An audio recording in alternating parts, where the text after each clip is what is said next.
കൂർമാവതാരം. ദുർവാസ മഹർഷി ഇങ്ങനെ വരികയായിരുന്നു. അപ്പോൾ സ്ത്രീകൾ നല്ലൊരു മാല കൊണ്ട് കൊടുത്തു. ദുർവാസ മുഖത്ത് അത് കഴുത്തലോട്ട് ഇടാൻ നേരമുണ്ട്. ദേവേന്ദ്രൻ ഐരാവതത്തിൻ്റെ മേളിൽ കയറി വരുന്നു. ദുർവാസ മഹർഷി ദേവേന്ദ്രന് കൊടുത്തു. ദേവേന്ദ്രൻ അത് വാങ്ങിച്ചിട്ട് ആനയുടെ മസ്തകത്തിൽ വെച്ചു. അപ്പോഴത്തേക്ക് ആ പൂമാലയ്ക്കകത്തുനിന്ന് കുറേ വണ്ടും പുഴുവൊക്കെ ഐരാവതത്തിൻ്റെ ചെവി കയറി. ഐരാവതത്തിന് ദേഷ്യം വന്നു. ഐരാവതോ ഹാരം എടുത്തോ ഒറ്റ ഏറ് വെച്ച് കൊടുത്തു. ഇത് കണ്ട ദുർവാസാവ് ദേവന്മാരെ ശപിച്ചു. നിങ്ങൾക്ക് ജരയും നരയും ഉണ്ടാവട്ടെ എന്നൊരു ശാപം. ഈ ദുർവാസാവ് എന്ന മഹർഷി ഉണ്ടല്ലോ, എല്ലാത്തിനെയും ശപിച്ച് നശിക്കുന്നതിന് അന്നത്തെ പെണ്ണുങ്ങൾക്കുണ്ടായൊരു ബുദ്ധിയാണ്. ചെറിയ ഈച്ചയും പുഴുവൊക്കെ ഉള്ള ഹാരം ഇട്ട് കൊടുത്തു. ഈ ദുർവാസാവൻ കഴുത്തി കിട്ടുന്നുണ്ടല്ലോ, അവൻ്റെ ചെവിയിലും മൂക്കിലും ഈച്ച കയറി അവൻ്റെ ആപ്പീസ് പൊട്ടണം. അതിന് അന്നത്തെ സ്ത്രീകളുടെ ബുദ്ധി പ്രയോഗിച്ച പ്രയോഗമാണ്.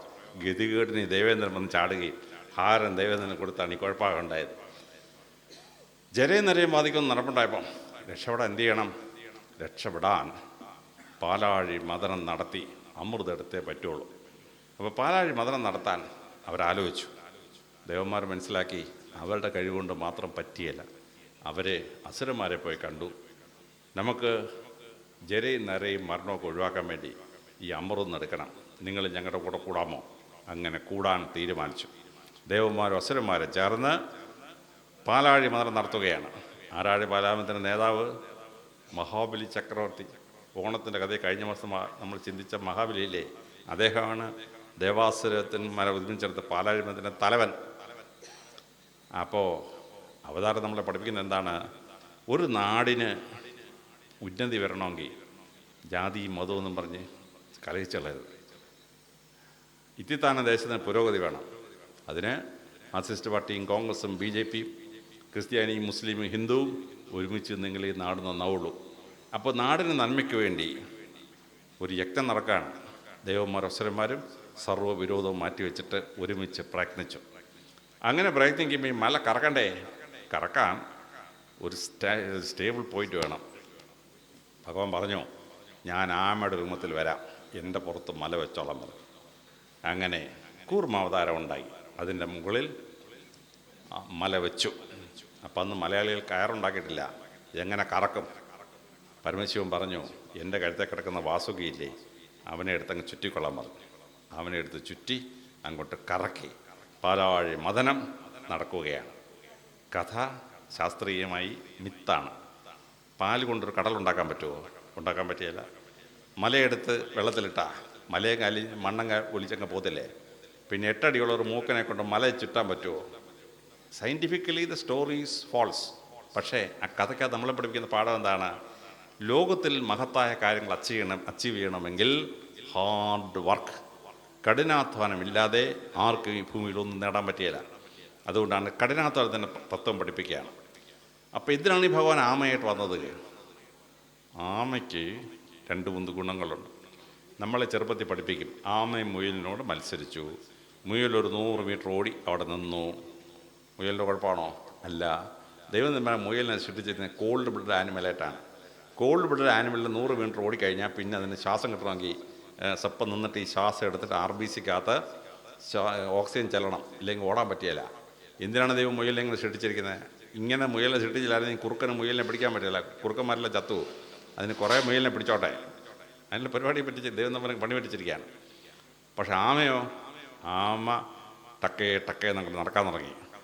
ആമ ഈ മത്സരം ജയിച്ചു. ഈ കുട്ടിക്കഥ ശരിയാണോ എന്നറിയാൻ വേണ്ടി BBC വേൾഡ് സർവീസ് കഴിഞ്ഞ വർഷം ആമയും മുയലിനോട് മത്സരം വെച്ചു. 500 മീറ്റേഴ്സ് റേസ്. മുയൽ ഒറ്റ ഓട്ടം 100 മീറ്റർ കഴിഞ്ഞ് മുയൽ അവിടെ നിന്നു, ശ്വാസം പിടിക്കാൻ തുടങ്ങി. പിന്നെയും മുയൽ ശ്വാസം പിടിച്ചു. ഒരു 10-20 മിനിറ്റ് കഴിഞ്ഞ് പിന്നെ ഒരു ഓട്ടം ഓടി. ആമയോ? ആമ ടക്കേന്ന് പതുക്കെ നടന്നു. മുയൽ 450 മീറ്റർ ആയപ്പോൾ ആമ 500 മീറ്റർ മത്സരം ജയിച്ചു. നിങ്ങൾക്ക് ആർക്കെങ്കിലും കാണണമെങ്കിൽ BBC വേൾഡ് സർവീസ് എടുത്തിട്ട് rabbit and the tortoise race അടിച്ചാൽ മതി. ഈ റിയൽ മത്സരം നമുക്ക് കാണാൻ പറ്റും. അപ്പോൾ എന്തിനാണ് കുട്ടികളെ പ്രൈമറി സ്കൂളിൽ കഥ പഠിപ്പിക്കുന്നത്? Slow and steady wins the race. പെട്ടെന്നൊരു ഉത്സാഹം ഉണ്ടായി ഒരു വർക്ക് ചെയ്യുകയും പിന്നെ കിടന്ന് ഉറങ്ങുകയും ചെയ്യുന്നവനൊന്നും ഭൂമി ജയിക്കത്തില്ല. പഠിക്കുന്ന കുട്ടികൾക്ക് വലിയ പരീക്ഷ പാസ്സാകണമെങ്കിൽ ആമയുടെ കൂട്ട് റിയൽ വർക്ക് ചെയ്യണം. മുയലിൻ്റെ ആയുസ് എത്ര? 3 വർഷം. പട്ടിയുടെ ആയുസ് എത്ര? 20 വർഷം. മനുഷ്യൻ്റെ ആയുസ് എത്ര? 100 വർഷം. ആമയുടെയോ ലണ്ടൻ സൂയിൽ കിടക്കുന്ന ആമയ്ക്ക് 364 വർഷം പ്രായമായി. ഒരു കുഴപ്പമില്ല, ആമ ഇപ്പോഴും പൊയ്ക്കൊണ്ടിരിക്കുകയാണ്, ഒരു കുഴപ്പമില്ല. റഷ്യയിലെ ഒരു ആമയ്ക്ക് 520 വർഷം പ്രായമായി, ഒരു കുഴപ്പമില്ല. ഭൂമിയിലൊരു ന്യൂക്ലിയർ വാറുണ്ടായി, അണുവായുധം ഉണ്ടായി, യുദ്ധം ഉണ്ടായി. അണുവായുധ യുദ്ധം ഉണ്ടായാൽ മനുഷ്യനും മൃഗങ്ങളൊക്കെ ചത്തുപോകും. 2 മൃഗം രക്ഷപ്പെടും. ഒന്ന് ആമ, മറ്റേത് പാറ്റ. ഇത് 2 ന്യൂക്ലിയർ വാർ രക്ഷപ്പെടും. അങ്ങനെയുള്ള ഒരു മൃഗമായിട്ടാണ് ഭഗവാൻ അവതരിച്ചിരിക്കുന്നത്. ഹാർഡ് വർക്ക് ചെയ്യാൻ കഴിവുള്ള ഒരു ആമയായി. അങ്ങനെ ആമയുടെ പുറത്ത് വെച്ചിട്ട് പാലാഴിമ നടക്കുകയാണ്. 70 സാധനം പൊങ്ങി വരുന്നുണ്ട്. നിങ്ങൾ കൂർമ്മമതായിട്ട് ശ്രദ്ധിച്ചോണം. നവരത്നങ്ങൾ 9 രത്നങ്ങൾ പൊങ്ങി വന്നു. പാരിജാതം പൊങ്ങി വന്നു. 69ാമത് പൊങ്ങി വന്നത് മഹാലക്ഷ്മിയാണ്. ഭഗവാൻ പിന്നെ മഹാലക്ഷ്മിയെ കല്യാണം കഴിച്ച് മനുഷ്യൻ്റെ സമ്പത്തിന് ദേവതാസങ്കല്പം 69ാമത് പൊങ്ങി വന്നിരിക്കുന്നതാണ്. ആർക്കെങ്കിലും ഭൂമി സമ്പത്തുണ്ടാവണോ? കഠിനാധ്വാനം ചെയ്യണം. പാലാഴയും മദനം ചെയ്യുന്ന പോലെ ചെയ്ത് 69ാമതേ പണം കൈ കിട്ടത്തുള്ളൂ. ചുമ്മാ ലോട്ടറി ഒന്നും അടിക്കാൻ ഒക്കത്തില്ല. കഠിനാധ്വാനം. 69ാമത് അതും കഴിഞ്ഞ ശേഷം പിന്നെ ഉണ്ടായത് ആരാണ്? പിന്നെ ഉണ്ടായതാണ് അമൃത് കൈ കിട്ടുന്നത്. പക്ഷേ ഈ പ്രോസം കൊണ്ട് നടക്കുമ്പോൾ പാമ്പ് ഛർദ്ദിച്ച് വിഷം, ആ കാളകൂട വിഷം ഭൂമിയിൽ പരന്നാൽ മനുഷ്യനും മൃഗങ്ങളൊക്കെ ചത്തു. പരമശിവൻ എന്ത് ചെയ്തു? പരമശിവൻ ആ വിഷം വാരി അങ്ങോട്ട് കുടിച്ചു കളഞ്ഞു. പാർവതി കണ്ടുകൊണ്ടിരിക്കുകയാണ്. പാർവതി ചാടി ഒരു ഭാര്യയും ഭർത്താവിൻ്റെ ശരീരത്തിൽ ഞെക്കി പിടിക്കാൻ പാടില്ലാത്തൊരു സ്ഥലമുണ്ട്, കൊങ്ങ. അവിടെ കയറി ഒരൊറ്റ പിടി. ഇപ്പോഴത്തെ ഭർത്താവാണെങ്കിൽ ഭാര്യയുടെ ചെവിക്കലൊരു അടി വെച്ചു കൊടുത്ത് തന്നെയായിരുന്നു. പരമശിവൻ ചിരിച്ച്, വിവരമില്ലാത്ത പെണ്ണുമുള്ള. കാരണം സൃഷ്ടി നോക്കുന്നത് ബ്രഹ്മാവാണ്, പരിപാലനം നോക്കുന്നത് വിഷ്ണുവാണ്. സംഹാരം അല്ലെങ്കിൽ മരണത്തിന് ദേവനാരാണ്? പരമശിവൻ. മരണത്തിന് ദേവന് മരണമുണ്ടോ? മരണമില്ല. വിവരം കേട്ട പെണ്ണുമ്പിള്ളയ്ക്കത് മനസ്സിലായില്ല.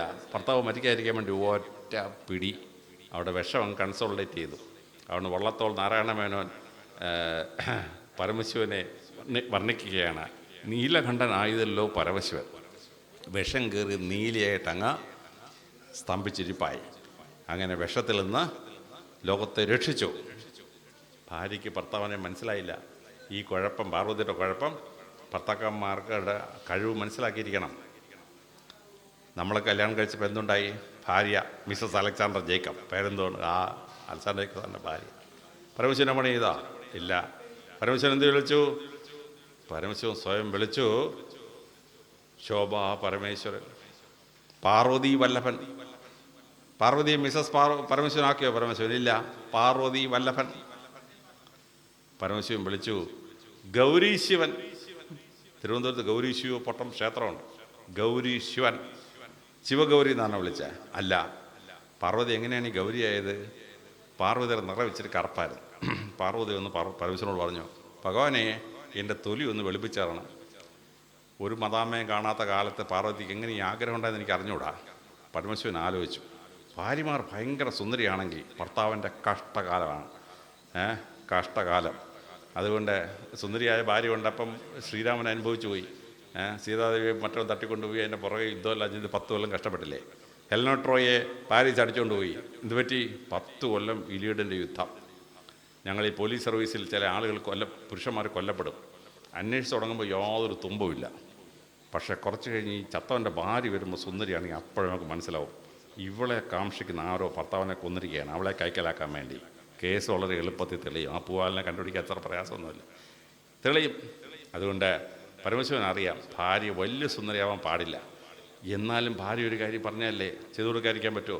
പരമശിവൻ എന്ത് ചെയ്തു? ഭാര്യയെ ഗൗരിയാക്കി. ഗൗരി എന്ന് പറഞ്ഞാൽ ചെമ്പിൻ്റെ നിറമുള്ളവൾ എന്നാണ് ഗൗരി എന്ന് വാക്കുന്നത്. Copper colour. അതായത് നോർവേ, സ്വീഡൻ, ഡെൻമാർക്കിലെ മദാമയെ പോലെ അങ്ങ് തുയ്യ വെള്ളി ആക്കിയില്ല. ഈ സ്പെയിനിലെ ഇറ്റലിയിലെയും ആളുകളുണ്ടല്ലോ ചെറിയ ചുമപ്പുള്ള മദാമ, ആ പരുവായി കൊടുത്തു. അപ്പോൾ നമ്മുടെ സ്ത്രീകൾ സൗന്ദര്യം വർദ്ധിക്കണമെങ്കിൽ ഇവിടെ പോകും, ബ്യൂട്ടീഷ്യൻ്റെ അടുത്ത് പോകും. എല്ലാ ബ്യൂട്ടീഷ്യനെയും തലത്തൊട്ടപ്പൻ പരമശിവനാണ്. അപ്പോൾ ഭാര്യ 500 രൂപ വേണം ബ്യൂട്ടീഷ്യൻ്റെ അടുത്ത് പോകുമ്പോൾ ഞാൻ തരത്തില്ല എന്ന് ഭർത്താവ് പറയാൻ പാടില്ല. പരമശിവൻ കാണിച്ചെന്ന് ഭാര്യയ്ക്ക് ബ്യൂട്ടീഷ്യൻ കൊടുത്തിട്ട് കൊടുക്ക് പൈസ. കാര്യം ഭാര്യ സുന്ദരിയാവേണ്ടത് ഭർത്താവിൻ്റെയും കൂടെ ആവശ്യമാണ്. ഇതാണ് പരമശിവൻ കാണിച്ചെന്ന പാഠം. പരമശിവൻ മാറുന്നതനുസരിച്ച് പാർവതി മാറിക്കൊണ്ടേയിരിക്കും. പരമശിവൻ കുരങ്ങനാവുമ്പം പാർവതി കുരങ്ങനാവും. പരമശിവൻ ആനയാവുമ്പോൾ പാർവതി ആനയാവും, രൂപം മാറിക്കൊണ്ടിരിക്കും. ഇത് സ്ത്രീകൾക്ക് വേണ്ട ഒരു അപാരമായ കഴിവാണ്. ഭർത്താവിൻ്റെ അനുസരിച്ച് ഭാര്യമാർ മാറിക്കൊണ്ടിരിക്കണം. ആ രൂപത്തിലിരിക്കുമ്പോഴാണ് അവർക്ക് ഗണപതി ഭഗവാൻ ജനിക്കുന്നത്. ഗണപതി ഭഗവാന് കൊമ്പുള്ള ഒരു ഭഗവാനാണ്. പക്ഷേ ഗണപതി ഭഗവാന്റെ വലിയ ഗുണം എന്താണ്? വേദവ്യാസന് മഹാഭാരതം എഴുതണം. അന്ന് ടൈപ്പ് റൈറ്റർ ഇല്ല, കമ്പ്യൂട്ടർ ഇല്ല, മെനക്കെട്ടിരുന്ന് എഴുതാൻ ഒരാൾ വേണ്ടേ? വേദവ്യാസന് മനസ്സിലായി ഗണപതി ബെസ്റ്റ് ആളാണ്. ഗണപതി ഭഗവാന്റെ അടുത്ത് ചെന്നു. ഗണപതി ഭഗവാൻ പറഞ്ഞു, ഞാൻ എഴുതരാം, ഒരു കണ്ടീഷൻ, ഞാൻ ശ്ലോകം എഴുതി കഴിയുമ്പോൾ അങ്ങ് അടുത്ത ശ്ലോകം ചൊല്ലിക്കോണം. വ്യവസ്ഥയാണ്. വേദവ്യാസന് മനസ്സിലായി ഗണപതി ഇത് കണ്ടിന്യൂ ചെയ്ത രക്ഷയില്ല. വേദവ്യാസം ഞാൻ അഗ്രി ചെയ്തു. പക്ഷേ ഞാനൊരു ശ്ലോകം ചൊല്ലി അങ്ങ് എഴുതി കഴിഞ്ഞാൽ ഉടനെ അർത്ഥം എന്നോട് ഇങ്ങനെ പറയണം. പറഞ്ഞു കഴിഞ്ഞാൽ അടുത്ത ശ്ലോകം എഴുതരാം. ഉഗ്രം കോമ്പിനേഷൻ. കൊമ്പുകൊണ്ട് ഗണേശ ഭഗവാൻ എഴുതി കൊടുത്തു മഹാഭാരതം. ഈ പാർവതി പരമേശ്വരന്മാരുടെ ശ്രദ്ധേയമായ കാലഘട്ടത്തിൽ ഇരിക്കുന്നതാണ് ഗണപതി. ശ്രദ്ധേയമായ പാഠമാണ്. അങ്ങനെ അമൃത് കിട്ടിക്കഴിഞ്ഞപ്പോൾ അമൃതം അടിച്ചോണ്ട് പോയി അസുരന്മാർ. അത് തിരിച്ചു പിടിക്കാൻ വേണ്ടി വിഷ്ണു ഭഗവാൻ മോഹിനി ഭാവത്തിൽ വന്നുവെന്നും ആ മോഹിനിയിൽ പരമശിവന് കുട്ടി ഉണ്ടായതാണ് അയ്യപ്പനെന്നും നമ്മൾ വിശ്വസിക്കുന്നു. ഒരു പുരാണത്തിലൊരു കഥയില്ല.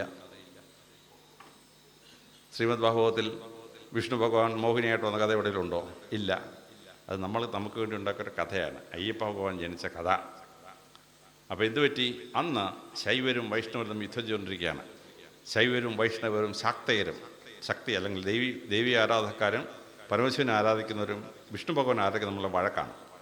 പക്ഷേ പരമശിവന് വിഷ്ണു ഭഗവാന് മോഹിനി ഭാവത്തിൽ കുട്ടിയുണ്ടായതാണ് അയ്യപ്പ ഭഗവാൻ എന്ന് പറഞ്ഞപ്പോൾ ശൈവരും വൈഷ്ണവരും ഒന്നിച്ചു. മോഹിനിയുടെ ഭാവത്തിൽ വന്നപ്പോഴാണ് കുട്ടിയുണ്ടായത്. അപ്പോൾ ശാക്തയർ ദേവി ആരാധിക്കുന്നവരും അയ്യപ്പ ഭഗവാന്റെ ആരാധന ഒത്തുചേർന്നു. അപ്പോൾ ശൈവരും വൈഷ്ണവരും ശാക്തയരും തമ്മിലുള്ള വഴക്ക് തീർക്കാൻ ബെസ്റ്റ് കഥയായിരുന്നു അയ്യപ്പ ഭഗവാന്റെ കഥ. അതുകൊണ്ട് കേരളം, ഇന്ത്യ മുഴുവൻ ഭരതനാട്യമുണ്ട്. പക്ഷെ കേരളം ലോകത്തിന് കൊടുത്ത മഹത്തായ സംഭാവനയാണ് മോഹിനിയാട്ടം. കാരണം മോഹിനി ഭാവത്തിൽ അയ്യപ്പനുണ്ടാകുന്നത് നമ്മുടെ ഒരു പ്രത്യേകതയാണ്. അതുകൊണ്ട് മോഹിനിയാട്ടം എന്നൊരു ഡാൻസ് നമ്മൾ കൊടുത്തു. അപ്പോൾ ഈ കൂർമാവതാരം നമ്മളെ ഒരുപാട് പാഠങ്ങൾ പഠിപ്പിക്കുന്നു. നമ്മുടെ കുട്ടികൾ ഭാഗവതം കേട്ട് കഴിയുമ്പോൾ ഈ കൂർമ്മത്തെ പോലെ hard work, long and study work ചെയ്ത് ജീവിതത്തിൽ വിജയം വരിക്കാൻ തയ്യാറാവുന്നു. സമ്പത്ത് വേണോ, മഹാലക്ഷ്മി വേണോ? Hard work. 69 പകുതി പങ്കുവരുന്നത്, 68 പങ്കുവരുന്നതിനും വന്നില്ല. രക്തങ്ങളൊക്കെ പങ്കുവരുന്നതിനും വന്നില്ല. ഏറ്റവും അവസാനം മരണത്തെ, ഓൾഡ് ഏജിനെ അതിജീവിക്കാനുള്ള വലിയ വരമായി അമൃതം പൊങ്ങി വന്നു. കൂർമാവതാരം നമ്മളെ ഒരുപാട് തത്വങ്ങൾ പഠിപ്പിക്കുകയാണ്.